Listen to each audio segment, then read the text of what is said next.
Ladies and gentlemen, welcome to episode number 17 of Material Issues with myself, Mark Hershberger, Pop Detective Records, and my very good friend, David Bash of the International Pop Overthrow Festival. Good evening, David. How are you? Good evening, Mark. I'm doing very well. Thank you. We're almost there. We have 7 days until IPO Arlington, the first IPO festival I'll be doing for 22 months. 22 months. Yeah, it's really about time, and I can't wait for that. Again, looking forward to getting together with my Spider Pop Records buddies. Spider Pop sponsoring the event.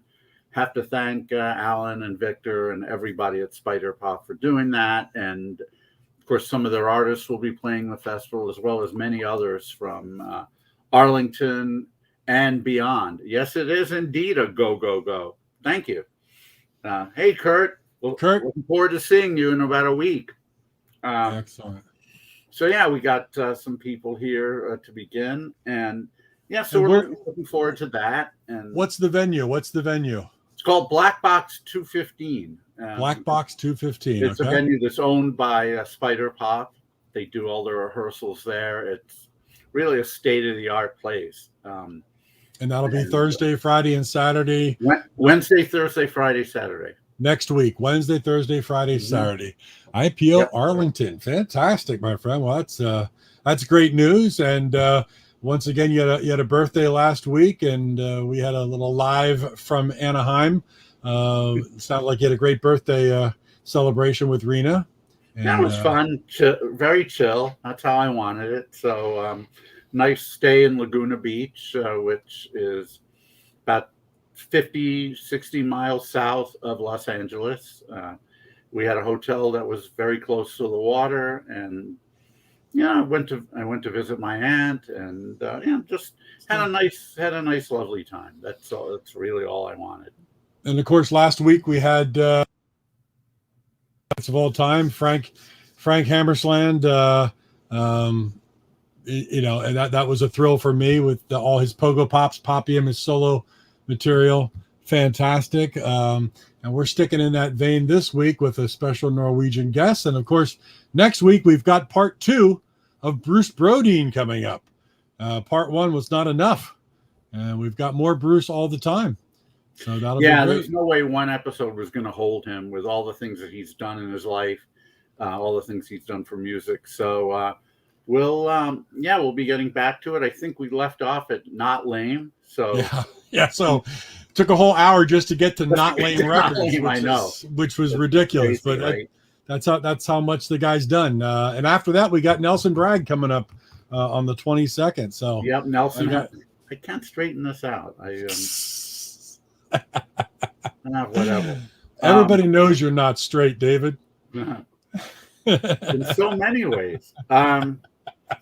Nelson has a new album coming out, and I have not heard it yet. I'm waiting patiently, and his last album was my favorite of its year, 2012. So I expect obviously great things from him. I'm sure he won't disappoint. After that, we don't have any guests scheduled yet. We'll work on that. We're working on it. Or maybe, maybe it'll just be us. We'll torture you for an hour, whatever. It's all good. So what do we got going on tonight, David? Well, we're certainly honored to have this young lady as our guest. She's the lead guitarist of what is my wife Rena's favorite girl group of all time.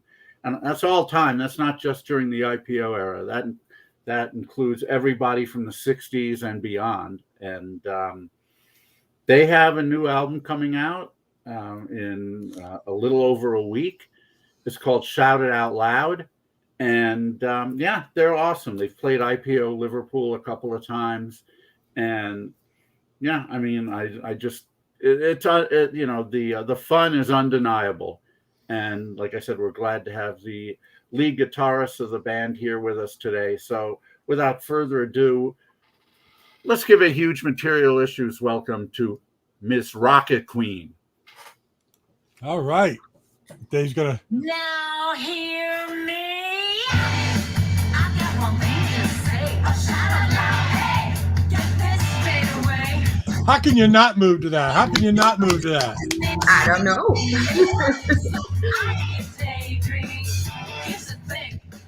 Welcome, Rocket Thank Queen, you. Cocktail And wow. Slippers. Wow. What an introduction. Thanks a lot. Andy. Yeah, that's thank you for all the great music that you've given us over the years. We're really thrilled to have you here. Yes, indeed. We were mentioning early on that the first Cocktail Slippers album was in 2001, which is 20 years ago, and that is hard to believe. David and I just keep falling apart and getting older, and you still look wonderfully the same. So it must be rock and roll must be good to you. Well, rock and roll and no drugs will do the trick. Yeah, no doubt. So here's a silly question to lead off, because this is something that also happened, and it just so happens that it's a girl group that I'm thinking of. I don't think this is inherent in girl groupness, but the Bangles had always been called Bangles for many years. There was no the. You look at all their records, there was no the. Yet everyone called them the Bangles anyway. I guess probably because it sounds so much like the Beatles that you couldn't help it. And, they did have that strong 60s influence. So I think that kind of that sort of coaxed people into calling them the Bangles. Well, at first they would insist that there was no the. But eventually they probably just threw up their hands and said, if everybody's going to call us the Bangles, then screw it. We're the Bangles. And the last few albums had said the Bangles on the cover. It looks like a similar thing might have happened with Cocktail Slippers / the Cocktail Slippers. Is that true? Exactly what happened. Because everybody was calling us the Cocktail Slippers anyway. So, I mean, you kind of just give up eventually. It's like, well, whatever. Was there a conscious effort to not have a the, or did you just never even think about that? No, we just didn't really think about it, so, well. And where did Cocktail Slippers come from?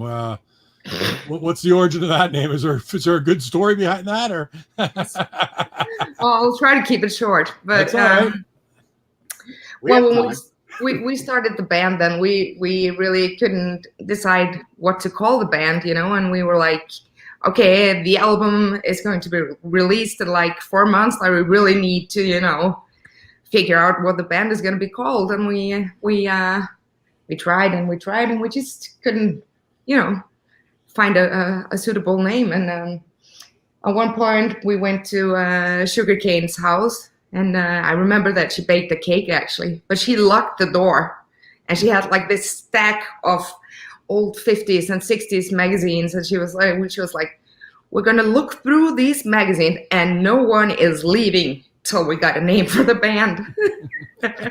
And we were sitting there for hours, there's so many cool names and stuff, but we just couldn't really nail it.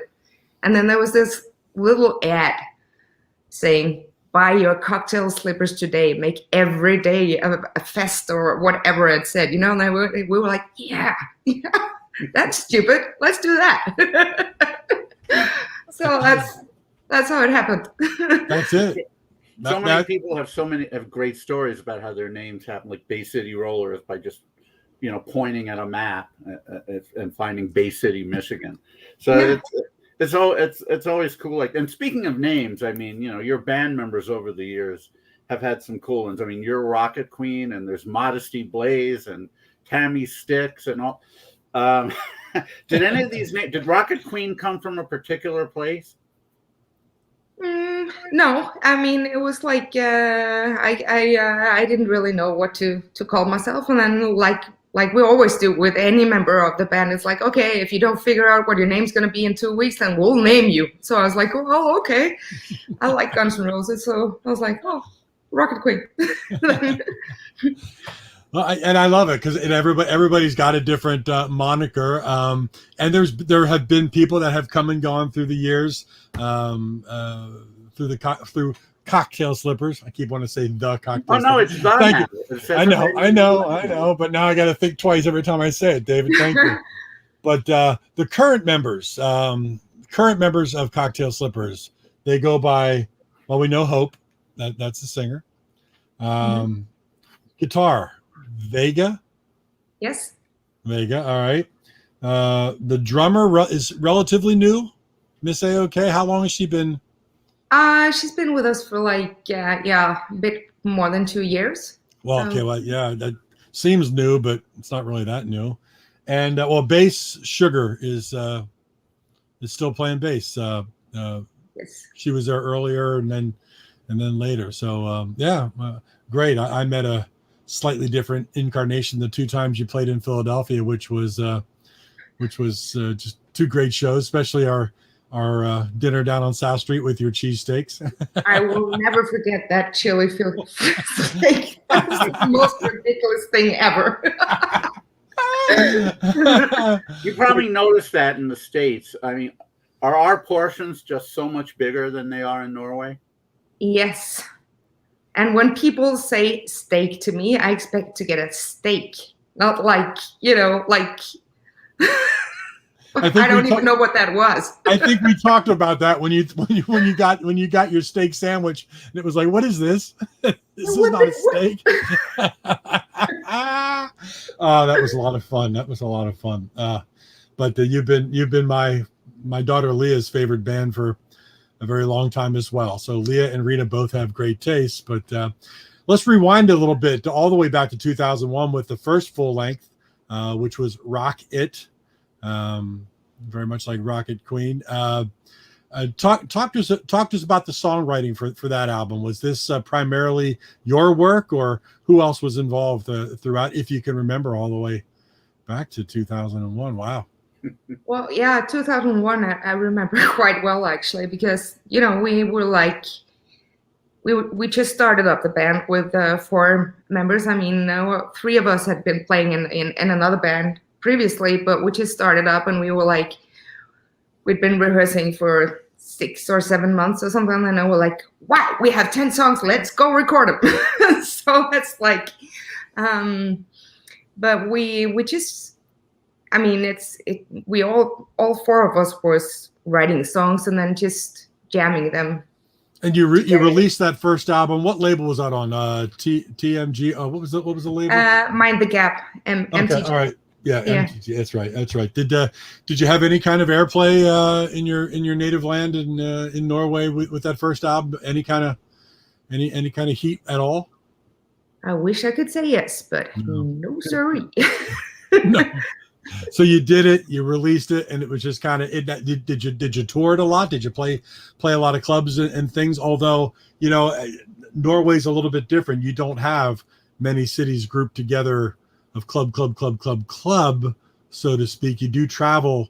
I think talking to my friends in the Dolmens and the Terrifieds and things like that. Sometimes you guys are traveling long distances just to play within your own country, and which I always found interesting because they have no problem hopping in a van for 8 hours to go play a 3-hour gig or whatever, a 2-hour gig, and I was like, holy cow, that's a long way. You kind of have to, Yeah, you do. Yeah, you do. But you played behind the first album a lot, or were you more?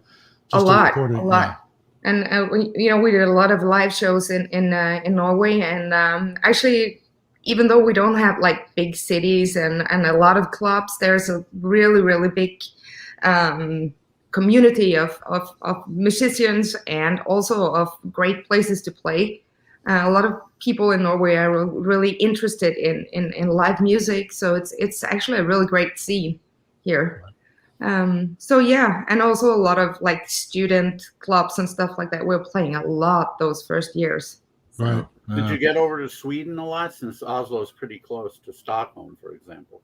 Well, not at first, but later on we've been there a couple of times, yeah, and to Denmark, and then we've been 2 tours in Belgium and the Netherlands, which is also pretty close. So yeah. And you are actually Danish, correct? Yes. Yeah. We had a long discussion about that as well in Philly, because I'm 98% Danish on my paternal side, and wow. Yeah, and that's why I love Scandinavian pop rock and roll. It's in my blood. I guess. think so too. How do you explain my love for it then? I don't have any skin. You're just a cool guy. That's all. You're just a cool guy. You might have had a blood transfusion along the way, and you don't know where that came from. I'm sure a lot of things happened in my childhood that I don't even want to think about. What's the biggest difference between Denmark and Norway in terms of culture? Wow, that's a tough question. I think maybe Danish people are a bit more like out and open, and we talk to everybody. I mean, the first 10 years I lived here, whenever I was on a bus going for a ride, I would sit, go sit next to someone, start talking to them, and for Norwegian people, that's like, what are you doing? You're weird, because they stay in their seats, and then they keep their distance, and then if they nod politely to each other, that's it. But in Denmark, we're more like, we talk to everybody. But Norwegians, on the other hand, is like, I've learned that when you get a Norwegian friend, that's really a friend for life. It's like they're really, really, really good people. Yeah. How many languages are you fluent in right now? Well, 3, I'd say. Because I know what they are.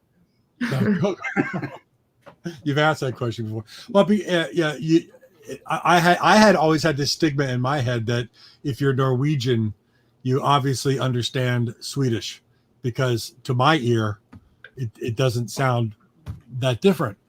But talking to Norwegian friends and Swedish friends, it's actually very different. And I had a friend come over from Norway, and I took her around to a number of things. I went to a football game where there was an exchange student from Sweden in the cheerleader with my daughter. And I said, here, you guys can obviously, and they didn't have an easy time communicating because it's not the same. No, it's not the same. It's not the same. And those are just things that you don't think about coming from a different country, that, obviously they're real close and they have that same kind of accent to it. It's the same language, but it's not. And it's interesting. I find it interesting. I know David had a great question last week about, and you'll probably follow up with it right now, David, about being on stage. Yeah, I was just thinking about that. I asked Frank Hammersland this. I'll ask you the same thing. It seems very common for bands who sing in English. I mean, there are a lot of bands from Europe sing in English, most of them. And then in between songs, they speak in whatever their native language is. Had you ever considered speaking in English in between songs? Yeah, when we tour the States, that's. Well, yeah. No. I mean, it wouldn't make any sense doing that in Norway, because people know that we're not from the States, or from UK or whatever. So which is, no. We never thought about that. It's just something that's understood. You just do it that way. Yeah. Okay. Yeah. And following up on that, we asked Frank the same thing. It's a curiosity when you write, and you have such a command of the English language, and of course you're taught English for your whole school career.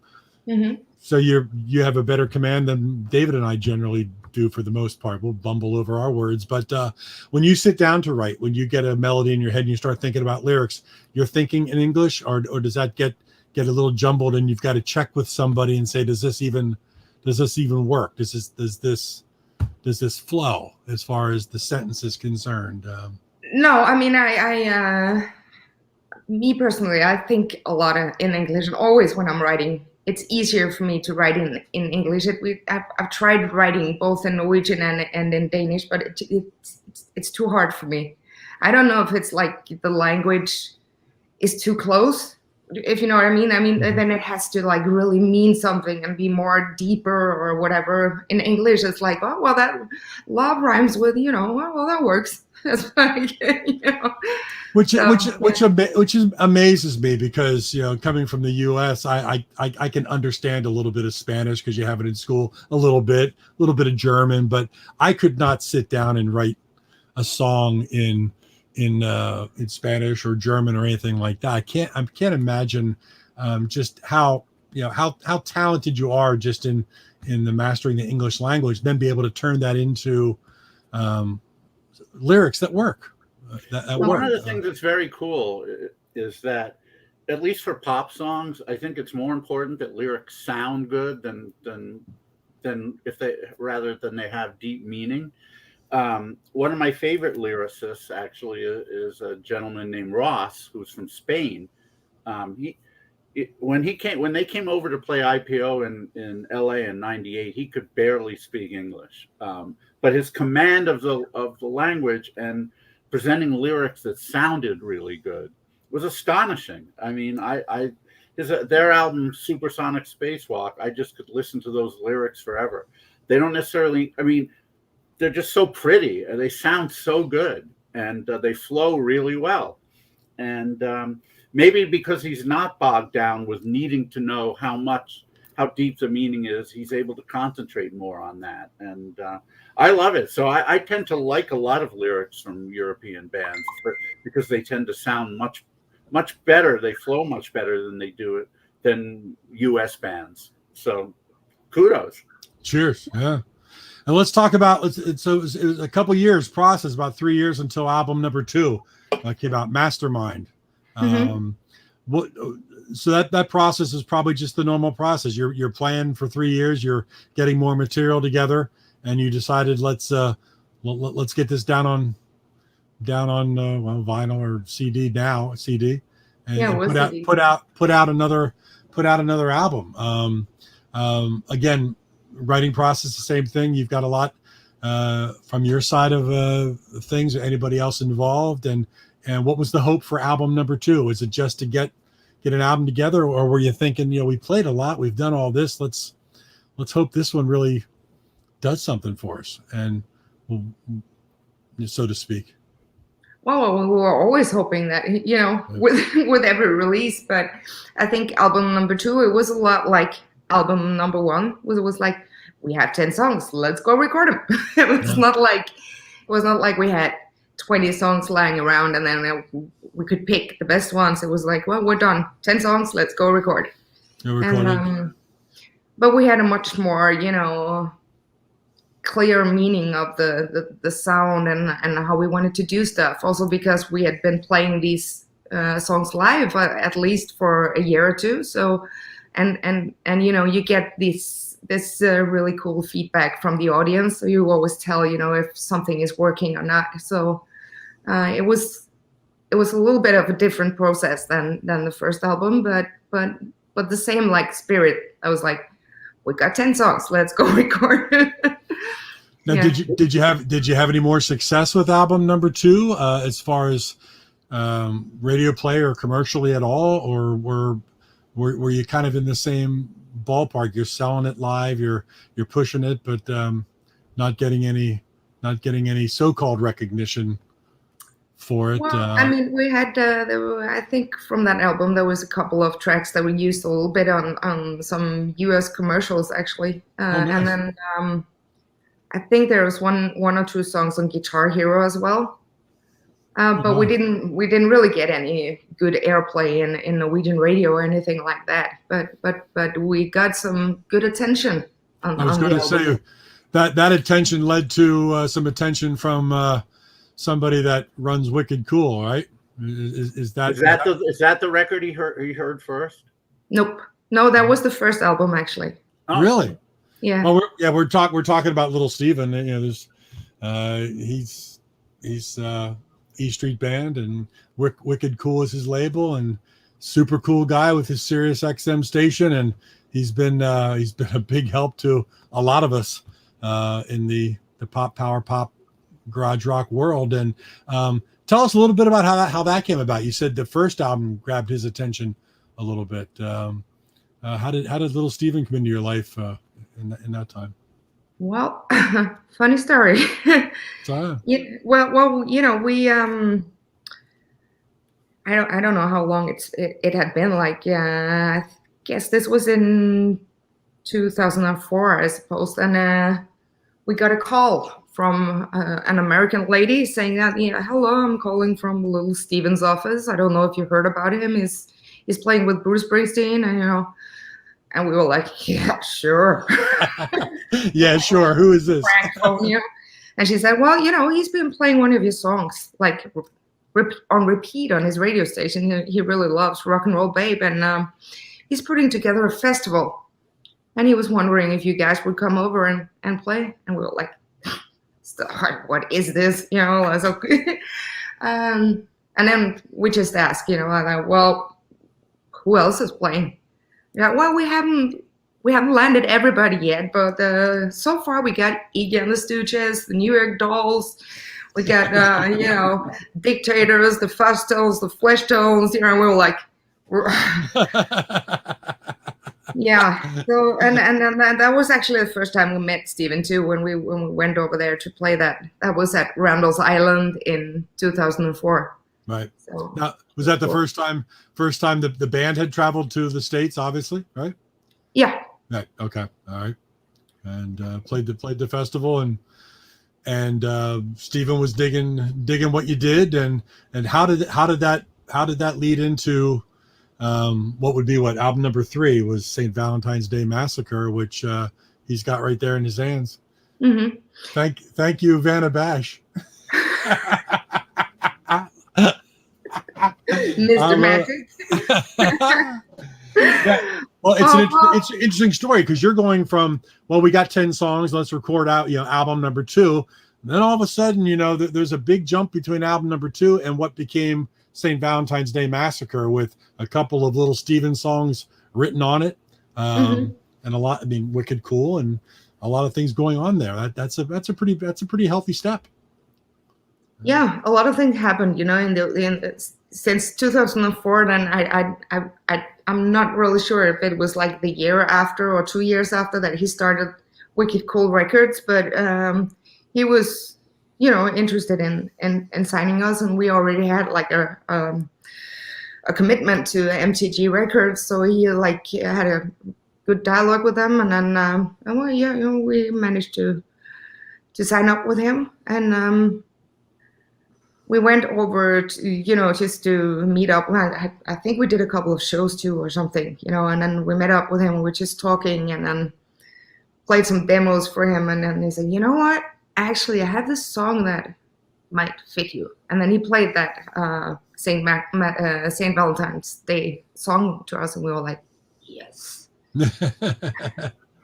Whose idea was at one point, I don't really remember, because everything was just happening so fast, but then he came over to Norway, and we were in the studio together for like 2 weeks or something, and we did that album, so it was a really great experience.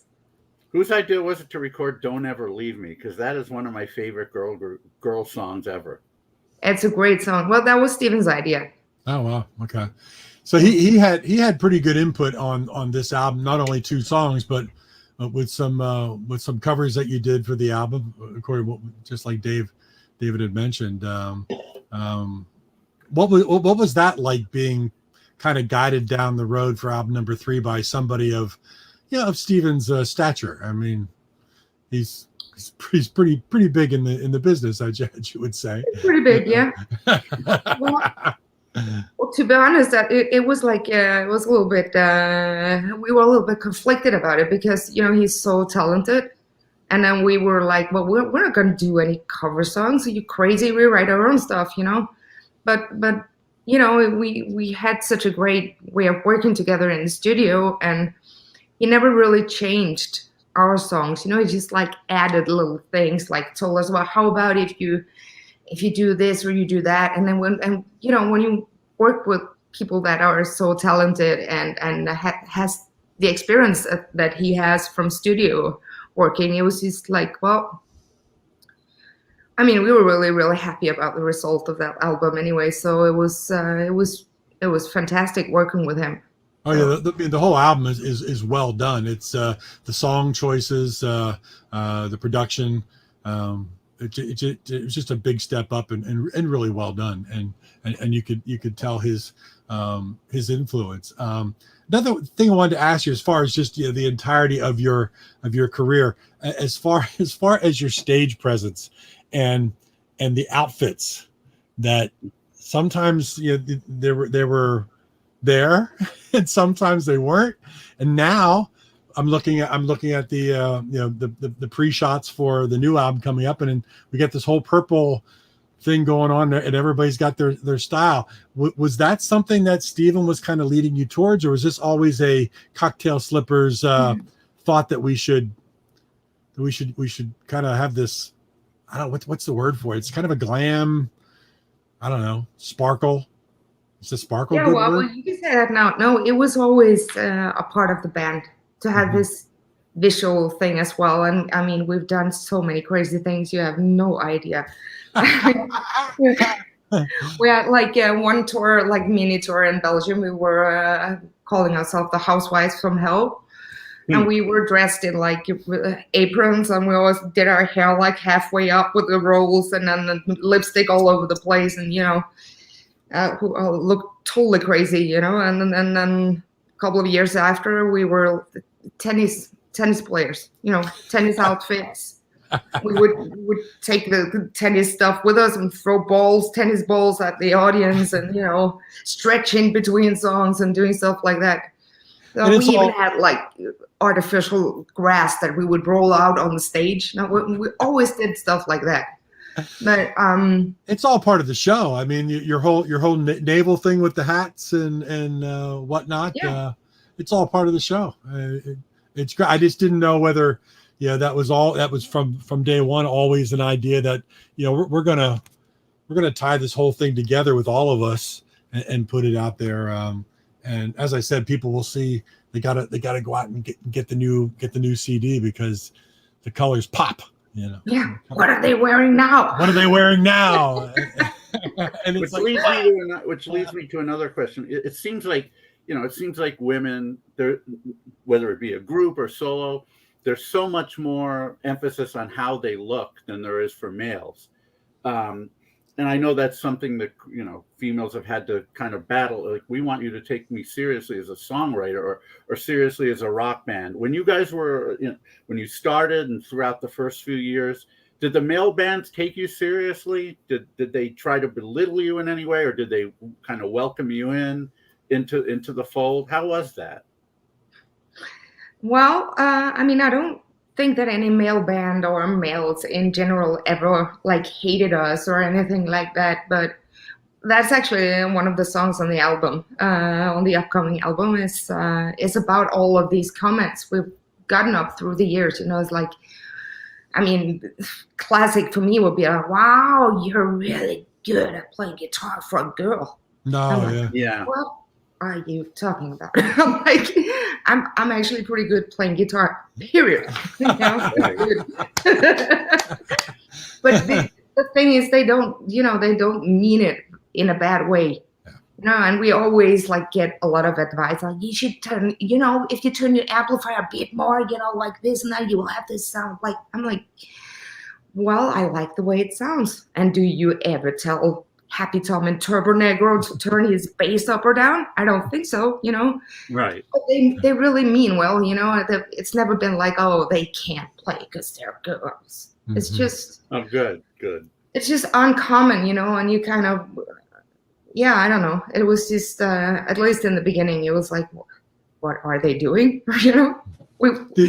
To be honest, we weren't that good at the beginning, Well, neither are a lot of male bands, so. Exactly, but they never get to hear it, Yeah. But, yeah. And did you have any other problems touring as an all-female band throughout what is 98% of the bands coming through clubs and things are all male, or maybe they have a lead singer that's female or something, but you are a package that was all female. Did you run into any kind of difficulties just backstage or the little things that guys wouldn't even think about? Yes, too many free drinks. Too many. It couldn't be easy. It can't. It's not a. There is feminism out there, and there's just like racism. Yeah, there are the colors that have a hard time touring in some places and whatnot. But I don't know what it is like in in some of the European countries there, whether they're more accepting of just, this is just a band. It doesn't matter whether they're all female or they're all whatever. But I'm sure you still had hard times with that. You know? Well, I think it's more, I mean, as people, they've always like treated us nicely, and we've been to, I mean, it seriously cannot remember one single club we've been to where people have been like rude or anything like that, like on purpose. But I guess, at least in the beginning, being an all-girl band and you know, choosing to play rock and roll the way we do, you know, wasn't that common, you know, and there was a lot of like listening to the music like this, right? You know, instead of just enjoying it, because they were like, oh, well, can they play, or is it, you know, how she can, you know, well, that was, you know, in the beginning, that was a little bit hard to accept that, you know, why can't you just relax? And then you had to just show them good, right? Exactly. Which leads. Go ahead, Dave. No, I was going to ask,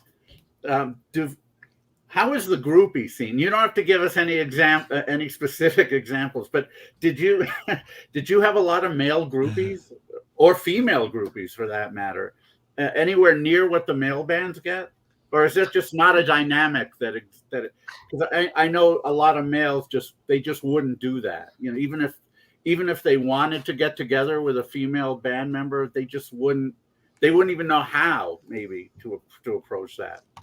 No, I mean, no, not really. You know, it's, I mean, mostly females, you know, are, you know, they will come up and talk to us all the time. You know, but there's this other thing that we've almost always, all of us, been married or in relationships. So it has, you know, we never like lived that groupie life, you know, so it's kind of. Yeah, I can vouch for that, because that hasn't exactly stopped a lot of married men in bands from living it. Well,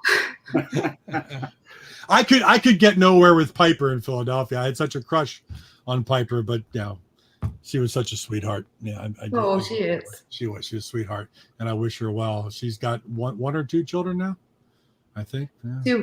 Two. Yeah. That's wonderful. Well, that leads us up to Show 'Em Good, which is my daughter Leah's favorite Cocktail Slippers track, and I remember standing on South Street when you guys you know, yelled into the video camera, "Show 'Em Good, Leah." She still has that, and still has that video and talks about it all the time. It was wonderful. But Stephen was involved in album number 4. Soul Salvation of Love was a track that he wrote on there, which I think did pretty well for you guys. Show 'Em Good. What's the other? Well, Keeps on Dancing. There, he's got it.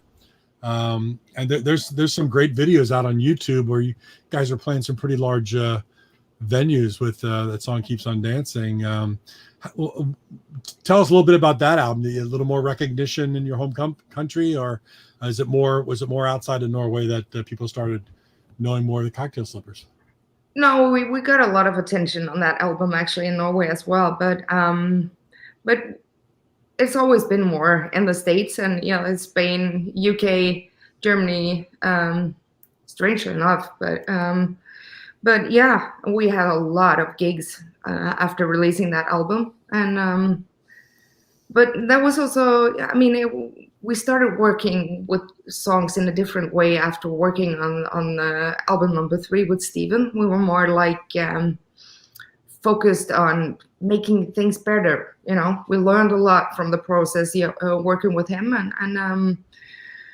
and we didn't just, you know, we have 10 songs, let's record them. We were like, we have 30 songs, let's pick, you know, 9 or 10 and then work on them, and then, you know, and Stephen came in and he was just you know, more or less just giving us some advice on some stuff, not like producing it, but doing it with us in the final stage of getting the album done. And yeah, it was great. It was well, and just as much as there was a lot of growth from album number 2 to album number 3 with St. Valentine's Day Massacre, there's a lot of growth between albums number 3 and number 4. And as you said, I think it's a lot of learning from somebody who knows what he's doing, and not that he's telling you do it this way, but you see the professionalism behind it and how you want to make things better. And just the entire album is just another big step big step forward. That's why I'm looking forward to the new album and see where the growth comes and how that's going to be. I've already heard some tracks online, and I know it's already really good. So people are going to love that. So let's talk about that a little bit. Let's talk about the process of album number 5. Wow. Yeah. Shout it out loud. Shout it out loud, yeah. And it should be called Play It Out Loud because it deserves that. I think it's we're really, really happy about this album. And I mean, Steven stopped by must have been like a couple, maybe even like 2.5 years ago. He stopped by in the studio when we were recording. And I remember I was walking him to his car after he's been there, and he said, "Really, I've got nothing to change on this album. All the songs you're working on now are great. I mean, wow. They're great. I'm not going to change this a single thing." And that, to me, that was like, and because that was exactly the way I felt too, and the rest of the band felt. But then obviously we were hit by this pandemic thing, and everything got delayed, and it's been a long process getting this album done. We really wanted to release it 2 years ago, but being forced to like spend this much time recording it actually I think also made it a little bit better because we had plenty of time to listen to the songs, and if there was only just like a slight little thing that we were like maybe we should change that, then we changed it. Mm-hmm. Right. We redid like a lot of stuff on that album, and I think turned out great. We've been hearing that from a number of artists who had a release kind of ready to go right as the pandemic hit, and they then took the time to listen to things that maybe they wouldn't have taken the time in the past, and they were like, well, wait a second, maybe this we'll go this direction with this, so something a little bit different. So pandemic, a lot of negative aspects to it, obviously, but when it comes to maybe really taking that next big step and stepping up for album number 5, maybe the pandemic kind of helped you polish it a little bit better or whatnot. That would of course be something that would be easy for you to answer. I'm just saying, from what I'm hearing from a lot of people, that's what the pandemic has done for them. And from what I'm hearing online so far, this is going to be killer. I think so too. I mean, because we were kind of forced to, spend a lot of time away from the studio. And then when you come back, you start listening to the track again, and we're gonna catch up where you left it. And you're like, well, you know what? We should change those keys. It should be more like. And then we did it. We tried it out, and a lot of it, well, it turned out better. So, yeah. There's always a silver lining in every cloud. And, that was one of them. Do you have you met, or I'm sure you're acquainted with Rodney Bingenheimer? No. You don't know Rodney? The mayor of Rodney is now a part of Little Steven's network, but Rodney is one of the most beloved DJs in Southern California. Has been for many years. He had a show called Rodney on the Rock on KROQ radio, and he championed all kinds of cool music. When most stations were playing corporate rock, he was playing the Ramones. He broke Blondie out here. He was the first DJ to play them, and he's a huge fan of female musicians. I have to think he's aware of you and has played you, but maybe it's because I take it you've never come out as far as California. No, we hadn't you yet. would have met him, but I'm gonna make sure, if he doesn't know you already, which I know he must, I'm gonna make sure that he does find out about you and play you on his show, because I know he would love what you do. But yeah, there was a movie made out here called The Mayor of the Sunset Strip, which was his. That was the title that people gave him because he's so into that late '60s scene and out here in LA on the Sunset Strip, and he still champions the kind of music that's influenced by that. It's really kind of sort of a bittersweet movie because Rodney had met so many people in the industry and befriended them, but he's always been kind of a lonely man, unfortunately. Never really had a love in his life. He's just so obsessed with music that he's never really been able to take care of himself very well. He's always had to have people do that for him. But he has such a history in it, like coming down from Northern California, sleeping on Sonny and Cher's lawn. This was in the 60s. And then they kind of took him in and took care of him, being one of Davy Jones's doubles on the Monkees when there was that one episode where he had a twin. You'd see the twin from the back. That was Rodney because he had similar hair and everything. He's done, but no, I mean, he knows everyone. I mean, he had a, I don't mean to keep talking about him, but he's somebody that, he had a club out here called Rodney's English Disco, and Led Zeppelin and Bowie and all Alice Cooper, they all used to come in. So, like I said, he knows everyone, but he's just lived a very, unfortunately, unfulfilling life beyond music. So that's what the movie kind of illustrates. But he's been very good to IPO. Every year he plays our CD when it comes out. But yeah, I'll have to get you guys connected with Rodney Bingenheimer for sure.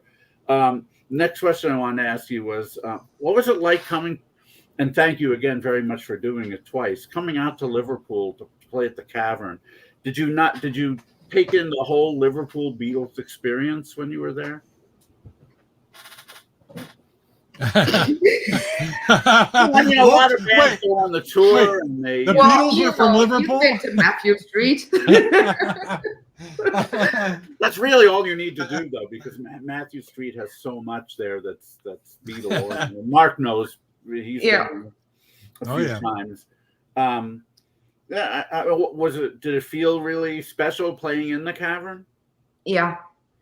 It did. I mean, even though it's not the Cavern like the Cavern was when the Beatles played it, I think it really has that special vibe still, and it was so great being there. Both times we played there has been amazing for us. And we met a lot of cool people, hung out with other bands, and a lot of things that are going to we cannot talk about. That's where Rena. There's a place called Pop World in Liverpool. Oh yeah, I've been there. That's where Rena and I. Thank you, Andy. That's where Rena and I told you the snorting story. We won't go any further. Mark.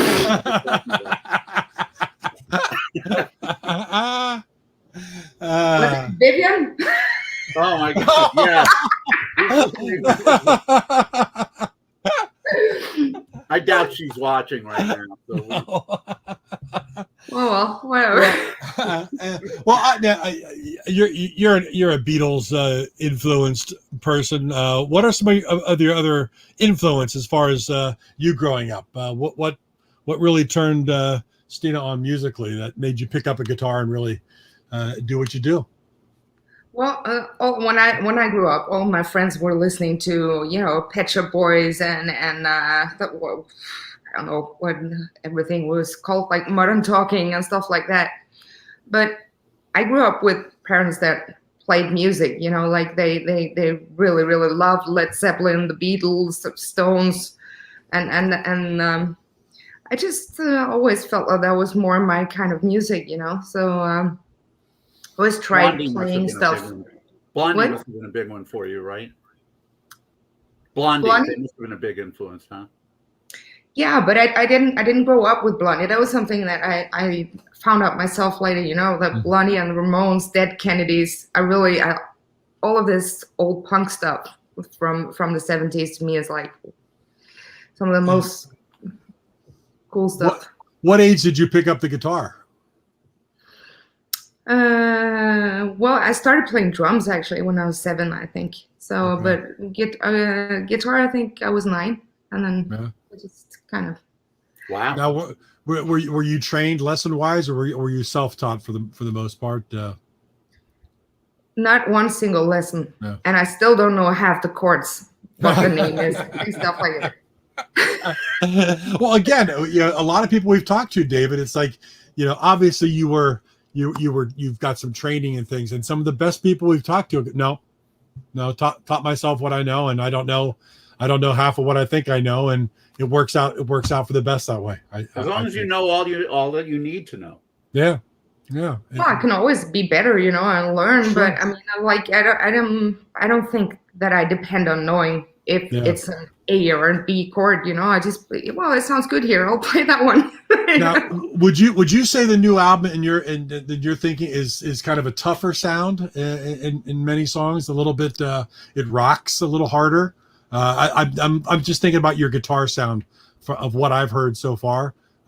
It seems to rock a little harder. The guitar's a little up there a little bit more in the mix, and I'd go along with that. That's what I'm thinking a little bit.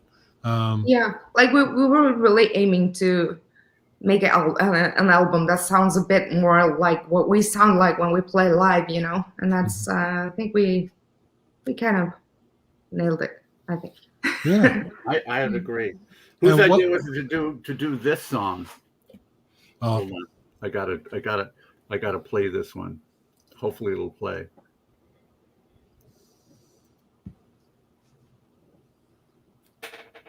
No, it should be playing. I don't know why it isn't. That's all right. We'll get it. Well, it was the cover of Hush. Oh, Hush. Yeah. Was that Steven's idea also, or is that yours? No, I mean we were. There was this TV show in Norway for it must have been like 8 years ago or something, that we would take a famous person, and then family and friends will come and talk, and they will talk about like musical influence and whatever. They would always have a band playing, and we were asked if we would come and play for one of these people, and one of his favorite bands was Deep Purple, and we thought a lot about which song to do, because Hush is not really a Deep Purple song, it's just that they made it kind of famous, Go south, yeah. But we were like, well, that's kind of the song that fits us the best. So we rehearsed it and we did it on that TV show, and then we was like, oh, well, it's really fun to play that song. Mm-hmm. So we've been playing it ever since, I think. And then we had 9 songs done for the album, and we talked with Steven, and he said, well, there really should be 10, but okay, we can go for 9. But he wanted to release this a 7-inch vinyl, and he wanted us to have like a B-side that was not on the album. And we're like, okay, well, we'll go to the studio and we will record Hush, but we want to do it live. So we did that. So it's a one take live. We added some vocals, but everything you hear, that there are no effects on the guitars, that it's all played. We're pushing our guitar effect boxes like we do on stage and stuff like that. And so we did that, and we sent it to Steven, and I think it was like 2 minutes after I sent it, I got an email from him saying, gotta be on the album, it's too damn good. Gotta record another one for the B-side. Oh, awesome. Yeah. So what is the future with the pandemic right now? What's the future of Cocktail Slippers with the new album? Are you be playing behind it a lot? What's the Norway or Scandinavian situation as far as getting out, and pushing it, and advertising this album live, so to speak? Well, we already booked quite a lot of shows actually in Norway now. First, because it's been hard traveling even between the Scandinavian countries. But I mean, Denmark is opening up completely now. They're like 90% vaccinated, and Norway's going to be more than 90% vaccinated by the end of this month, I think, for all adults. Well, it is opening up, so hopefully we will be able to tour a lot. We booked Belgium and the Netherlands early spring next year. We want to go back to the States, so if anyone's listening and want to book us. Well, yeah. I am, and I would. Yeah. We'll see what happens there. And of course, I don't know if I can handle one more trip to Matthew Street, though. No, I was thinking more about the States. Oh, wow. No. I was just going to tell her they come back to Philadelphia. Steak sandwiches are on me. Oh, no more Philly steak sandwiches. Our friend Andy just asked a question. He and he's asking it again. He wants to know about the guitar you have hanging on your wall. He wants to know what it is and what the history is. Well, I'll see if I can. There we You go. mean that one, right? Yeah. This one is a guitar that I was given from Daisy Rock Guitars, actually. Oh, yeah. Or like they saw us play in like a showcase in South by Southwest many years ago, and then they came up to me. I was like, "Yeah, why we want to give you some guitars." Like, why do you want to give me guitars? And I was like, because you're good. So I think I had a couple of guitars, but this is my favorite of the Daisy Rocks. I think it's really cool. So yeah, Daisy Rock is very cool. They sponsored us for several years, actually. For those of you who don't know, Daisy Rock, it's Daisy Rock Girl Guitars. They make guitars particularly for women. Some of them are really, really nice. I have to say, I was very impressed. Oh, nice. Well, Stine, this has been an absolute pleasure. I know it's almost 1 o'clock in the morning your time. She's a rock star. Come on. That's what I tried to explain to her earlier. Late. We're just getting her prepped for getting back out on the road and playing late night. Yeah. But thank you so much for joining us on Material Absolutely. Issues episode number 17. This is it's been a lot of years since we've talked, and I've always been a big fan of Cocktail Slippers, and as have my daughters. And I know David's wife Rena, of course, is the biggest fan of Cocktail Slippers. David likes them too. David likes them too. David kind of likes them too. Yeah, kind of. Well, yeah, I'll say hi to everybody, and thanks a lot for having me here. And let's talk soon, hopefully in Philly or LA or wherever, And please we wish Hope feels better soon if she's listening. We miss you on here, but we'll see you again. It's all good.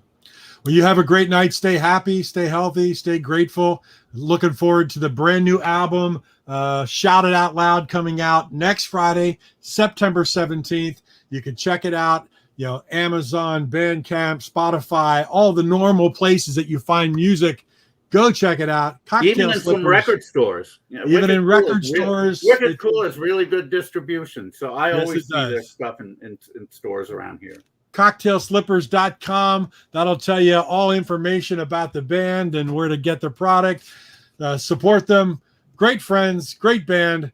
Thank you so much, Stine, for being on here. Rocket Queen. Have a great night. Yes, thank you very much, Stine. Great to see you again. Thank you, guys. See you. Good night. Good night. Well, David, there you have it. All the way from Norway, week number 2. Yeah, it was great that she was able to be on, and the new album's really good. I mean, if you like melodic rock and roll done by women, you could do a whole lot worse than Cocktail Slippers. I'll tell you that. So definitely check it out. And as we said in talking with her, is that Cocktail Slippers, women or not, it's just really great rock and roll, and they've really grown from album number 1 all the way up to this upcoming album number 5. I hear the differences in every step that they've taken, and I thought St. Valentine's Day Massacre was a great pop rock record, and people followed that up with some great stuff on it, and now we've got an album number 5 coming up, Shout It Out Loud, which I'm really looking forward to, and I know a lot of people are. So anybody out there. And Mike, I don't know if I'm pronouncing your name right, Mike Kubelos. If you're listening, thank you very much for setting up this interview. We appreciate it. Yeah, that's great. Well, David, again, next Wednesday, Bruce Brodeen, part 2. So will there need to be a part 3? You never know. We'll get halfway through. A jellyfish box for like an hour. We could. Who knows? And if you haven't joined Material Issues Facebook group yet, please do it. Please let your friends know about it. It's also archived. All these shows are archived on Facebook, Material Issues, and over on YouTube. Although YouTube is just for the extras, but if you only like YouTube, you can catch materialissues.com over there. David, another great week. thank you so much, my friend. We look forward to getting together for episode 18 already. Yes, which will be for me from Arlington, Texas. Either from the Cove, which is the studio / home where I'll be staying, or maybe from the venue, Black Box 215, depending upon how timing works out. But yeah, I can't wait to get there and to get IPO started 22 months after the last one. It's nuts, but we'll be back, and we can't wait. And I just hope everybody in the Arlington area comes out and sees the bands and supports the live supports live shows again. We gotta get this rocking, gotta get kicking again. And I wish you safe travels, and we'll catch up with you next week when Bruce Brodeen will be back. Absolutely, my friend. Mark. Thanks again. Great show as always, and we'll see you next week. All right, take care.